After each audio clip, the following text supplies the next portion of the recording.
I know you're probably wondering to yourself, I couldn't possibly be that stupid and attack him while he has 5 paranoid dream stacks, right? Wrong. I am very stupid, but let's rewind back this idiotic journey and figure out where it all went wrong. First thing I do every time I come to Joaquin's Rest I hear shouting. Someone needs is I go grab a bar of soap. Now, you know that's a bad sign when I say the first thing I do when I enter a site is grab a bar of soap. Like, why am I trying to stay clean when I'm on a deadly adventure, trying to remove a tadpole from my head?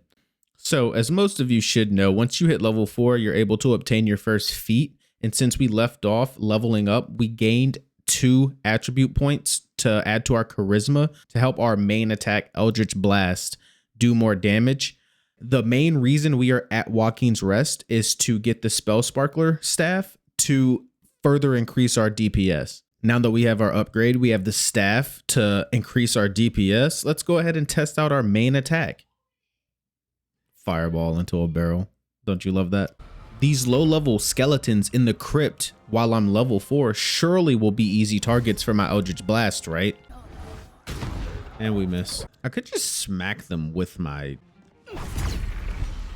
yeah. All right, that'll... That's so funny. That'll be faster. I'm gonna just run up and smack them with the fucking club or the staff.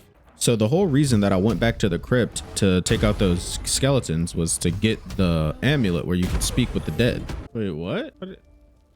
What he done? Bro, what is she talking about? Actually, low-key. Moving on, we're going into the Zentarum camp so we can increase our XP gains and grab a few rare items that will give us money in the long run because we aren't using builds that is benefited by anything that they sell here. That's far enough. What's your business down here? Answer honestly and maybe we'll kill you clean. I got something funny for you. Who's getting killed clean now? Don't mind if I do. Here we go again.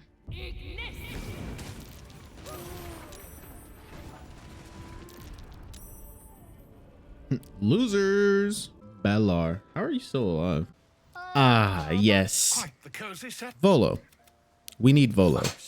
He actually sells a pretty decent ring, but more importantly, you let him prick out your eye, you'll get an eye that sees invisibility, which comes in handy a lot. Take this. A far superior relic to that old jelly you were trained to. Try it on for size. And, it was very nice to have met you. I'm sure you're so terribly sorry, my friend. Ta. Okay, so you already see what my main strat is. Cast darkness, attack from the darkness, especially creatures that can't see into the darkness. It's a failsafe. Basically armor without actually having armor.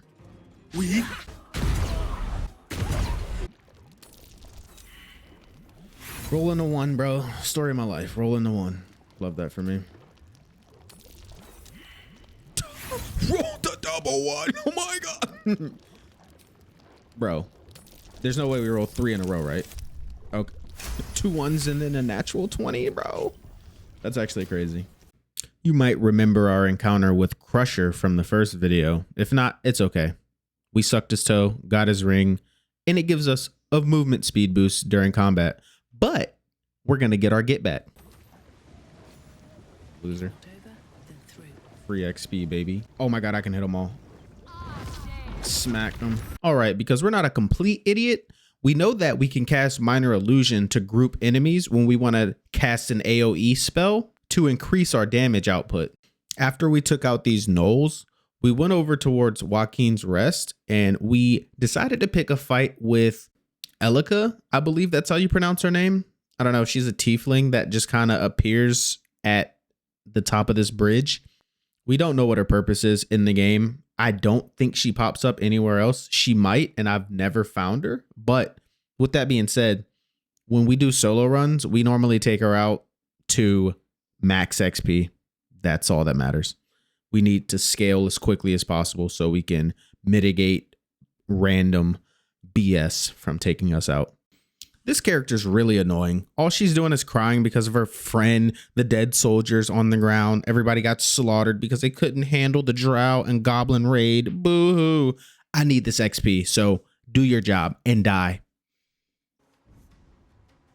Oh my God. What a maneuver. I gotta respect her determination. She chased us all the way from Joaquin's Rest to the Knoll fight just to get murdered.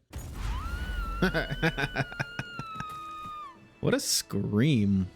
Man, I'm a scumbag, dude. So we hit up the Underdark. We needed some gear. The Underdark has some gear for our build. But before we actually moved on to do anything productive, we went and saved Balin and destroyed all the Bibberbang.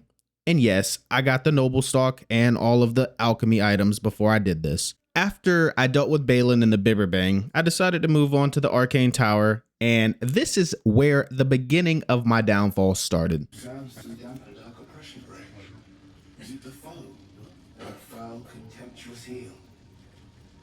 Wait a minute. All right, I messed up pretty bad here. How bad? Exponentially bad, because I am not leveled up or prepared to fight Bernard and his goons. So I had to do what any experienced Baldur's Gate 3 player does in a bind.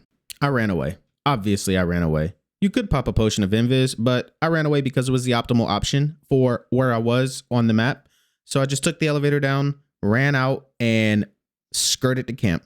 All right, so this might not be the smartest idea I've ever had, but I had to go back. I forgot to grab the Club of the Hill Giant Strength, and I kind of need that. The main reason I need that is so I don't have to pop a Hill Giant potion to gain strength so I can jump further before I get fly and other transportation methods that will allow me to easily traverse. All right, like I said earlier in the video, I am an idiot, and this is one of the exhibits. I went back to a fight that I'm not prepared or leveled to do to get this stupid club so I could essentially make my game easier to play. So I took the easy way out. I grabbed the club, I hit a Misty Step, took the elevator down, ran back out, and escaped the encounter again, hopefully to come back and finish us up to get this much needed XP. So my dumbass decided to take on the Hook Horrors at level 4 by myself.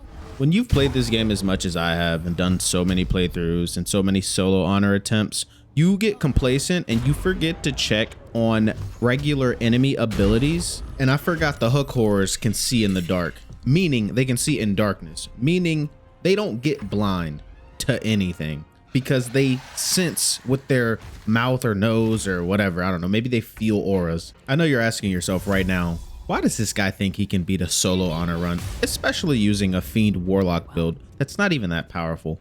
When I casted that second darkness spell, that's when I actually realized that these motherfuckers can see in the dark. I promise you, this is exactly when the panic started to set in. I start going through my inventory trying to figure out how I'm going to get out of this situation. I think I did have a potion of Invis, but I really didn't want to burn it since it was the only one that I had left. So I decided to pull out the Iron Flask and throw it so we can summon this beefy ass spectator.